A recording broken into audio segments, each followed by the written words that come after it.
दोस्तों, आपको जिस तरह से पता है, सीमा हैदर जो चर्चित मामला आजकल बना हुआ है, जो पाकिस्तान से अपने बच्चों के साथ भारत आ जाती है, उनके वकील जो हैं एपी सिंह, वो आज करनाल पहुंचे। उन्होंने बोला कि मैंने उसे अपना बहन माना है, उसकी कानूनी लड़ाई जो है वो लड़ूंगा। अगर वो कहीं भी थोड़ी सी भी दोषी पाई जाती है तो उसे सज़ा मिलनी चाहिए। राष्ट्रपति को एक याचिका लिखी है, एटीएस के बाद सीबीआई से भी करवा ली जाए उसकी जांच।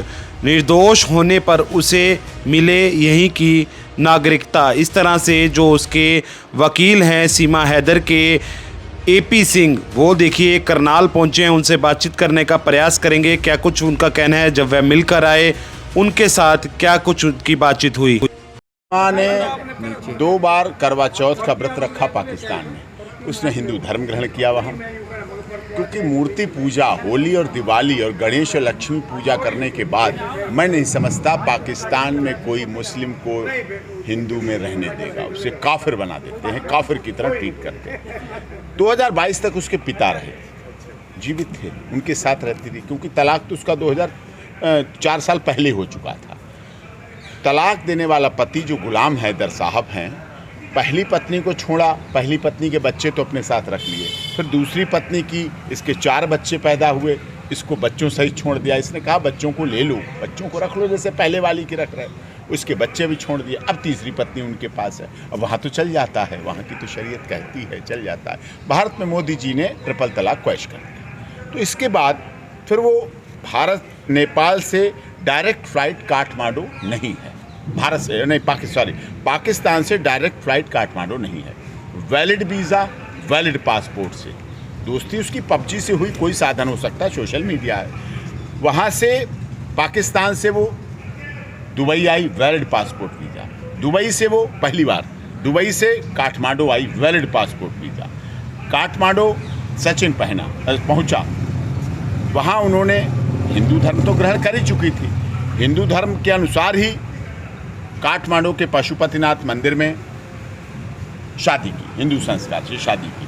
7 दिन होटल में रहे, as a honeymoon, as a नए दंपत्ति प्यार, जिस तरह से लोग काफ़ी लोग वो रहे। उसके बाद उसने कहा अब चलें हम लोग।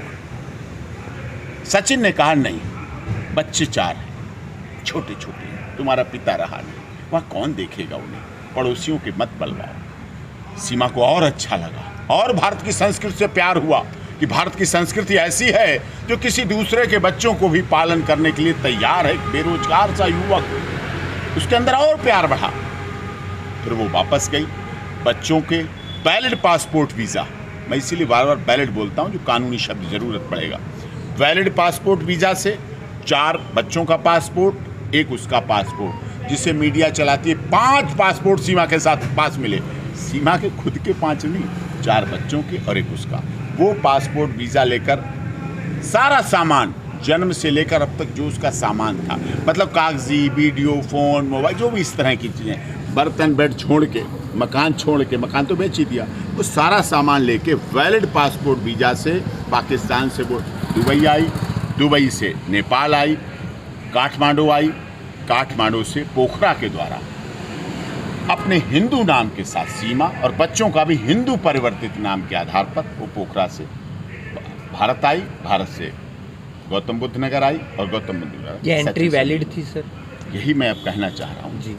हिंदू मैरिज एक्ट क्या कहती है, भारत की सिटीजनशिप एक्ट क्या कहती है। हिंदू लड़के के साथ जो कि यहाँ का मूल निवासी है, उसमें तो कोई शक नहीं, वो मीना है क्या, उस पर तो फर्क नहीं पड़ता।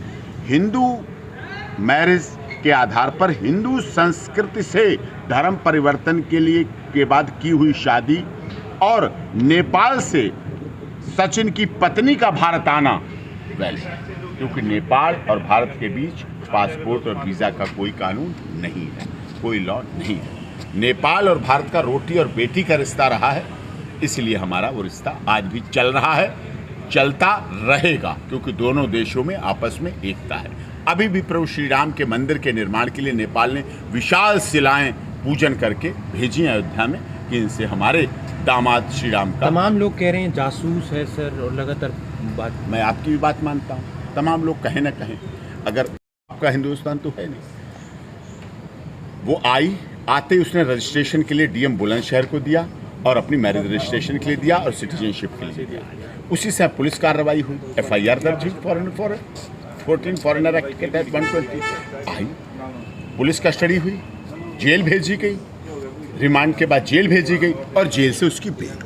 कंडीशन लगाई गई कि यहीं रहोगी, कहीं जाओगे नहीं, पाकिस्तान नहीं जाओगी, ये नहीं करोगी, सब कुछ मान रही है, वहीं रह रही है। उसके बाद अब जांच चल रही है, ATS जांच कर रही है, अच्छी संस्था है। मैं उससे और आगे बढ़ के कहता हूँ, मैंने देश के महामहिम राष्ट्रपति जी को याचिका लगाई उसकी तरफ से, और मैंने इसीलिए उसको राष्ट्रपति भवन नहीं बुलाया। लोग कहेंगे 15 अगस्त आने वाला है और इन्होंने तो इंडिया गेट के गोल चक्कर से गाड़ी निकाल दी, इन्होंने तो राष्ट्रपति भवन के अंदर गाड़ी घुसेड़ दी, ये तो रेल भवन के सामने से निकल के गए। रैकी हो गई, पाकिस्तान में चली जाएगी रैकी अब तो। मैंने नहीं बोला, मैंने याचिका लगाई। कल मैं मिलने गया था उससे, आपने देखा होगा रबूपुरा, कल मैं रबूपुरा गया, मिल के आया, पूरी बात याचिका लगाने के बाद। अब वहाँ मैं कह रहा हूँ, अगर आपको डाउट है, अगर ATS को कुछ अभी तक नहीं मिला, उसके सारे पासपोर्ट, वीज़ा, मोबाइल, सब कुछ जमा है। अगर आपको ATS को नहीं मिला तो आप CBI जांच कराइए, आप रॉ से कराइए, आप NIA से कराइए, आप IB से कराइए, और इस सब जांचों के बाद भी ना मिले तो हाई कोर्ट, सुप्रीम कोर्ट के रिटायर्ड जस्टिस 2 या 3 को बैठाइए, उनके समक्ष सब रिपोर्ट रखवाइए। ये तो जांच का विषय हुआ। अब आपको अब भी शक है कि उसके बच्चे हैं कि नहीं हैं, आप DNA कराइए, हमारे पास सुविधाएं हैं। आपको ये भी शक है कि वो सही बोल रही कि झूठ, आप उसका पॉलीग्राफी टेस्ट कराइए, नार्को टेस्ट कराइए, ब्रेन मैपिंग कराइए, लाई डिटेक्टर टेस्ट कराइए, बेहतर से बेहतर जांच कराइए। जो आप अपने राजदूत हैं पाकिस्तान में, उनसे लीजिए, आपके दुबई के राजदूत से लीजिए, सबका प्रयोग करिए ना साहब, क्यों बैठे हो? उन्हें सब पैसे मिल रहे हैं, सुविधाएं मिल रही हैं। नेपाल के राजदूत से पता करिए, सारी चीज़ें हमने क्लियर क्रिस्टल दे दी हैं। अंधे प्यार के करने वाली महिला है वो, अंधा प्यार किया, भोली भाली है। तो अभी आपकी तरफ से राष्ट्रपति को एक याचिका, देश के महामहिम राष्ट्रपति जी को आर्टिकल 72 सबसेक्शन 1 सबसेक्शन 2 के तहत हमने पिटीशन उसकी तरफ से लगाई। क्या मांग है उसमें? हमारी मांग है कि सब जांचें पूरी हो जाएं, उसके बाद और सही निकल आए। अगर जांच में थोड़ी दोषी पाई जाए तो आप उसे डबल सजा दो, आतंकवादी हो उसे डबल फांसी दो, ISI के सदस्य उम्र कैद दो, उसे हनी ट्रैप गैंग की सदस्य हो उसे डबल सजा दो। और मैं ऐसा व्यक्ति हूं, अगर कोर्ट में जरूरत पड़ेगी बोलूंगा मैं, अगर मैं सीमा के बचाव के लिए बोल सकता हूं, अगर मैं टोली आई है, गोलियां बंद हुई है सीमा से, मैं ये बोल सकता हूं, तो मैं फांसी की भी मांग कर सकता हूं। तो अभी मामला राष्ट्रपति जी के, देश के महामहिम राष्ट्रपति जी के पास है। मैं कल गया था रबूपुरा, मिला, बच्चे छोटे छोटे बच्चे हैं, वो मिली, उसका पति बीमार हो रहे हैं। देखिए ना, आप देखा नेशनल चैनल सुबह 8 बजे से लेकर रात के 12 बजे तक उसका पूरा। द्रौपदी का तो एक बार चीरहरण हुआ था, वो तो पांडवों के बीच में हुआ था, कितना उसका चीरहरण होगा। और महिला है, हमारे देश ने नारा दिया बेटी बचाओ बेटी पढ़ाओ, पाकिस्तान ने तो नहीं दिया। हमारा देश कहता है वसुधैव कुटुंबकम, पाकिस्तान तो नहीं कहता है। हमारा देश कहता है सर्वे भवन्तु सुखिनः सर्वे सन्तु निरामया, पाकिस्तान नहीं कहता है। और ऐसी नागरिकता इस देश के पाकिस्तान, अफगानिस्तान, श्रीलंका के लोगों को समय समय पे मिली। अदनान सामी को नागरिकता मिली, अक्षय कुमार अभी भी कनाडियन नागरिक हैं, दीपिका पादुकोण अभी भी विदेशी नागरिक हैं, भारत में रह रही। तिब्बत में दलाई लामा के साथ आए हुए सारे लोग दिल्ली के मजनू के टीला और हिमाचल में धर्मशाला में रह रहे हैं। रोहिंग्या मुस्लिम आए, 1971 के युद्ध के बाद लाखों लोग आए और भारत में रह के बस रहे हैं। लॉ एंड ऑर्डर के लिए भी खतरा है, लेकिन वो रह रहे हैं। ये बेटी है, जैसे माननीय मोदी जी और योगी जी की डबल इंजन की सरकार है। सबका साथ, सबका विकास, सबका विश्वास और सबके साथ न्याय होना चाहिए। इस भारत की बहू के साथ भी न्याय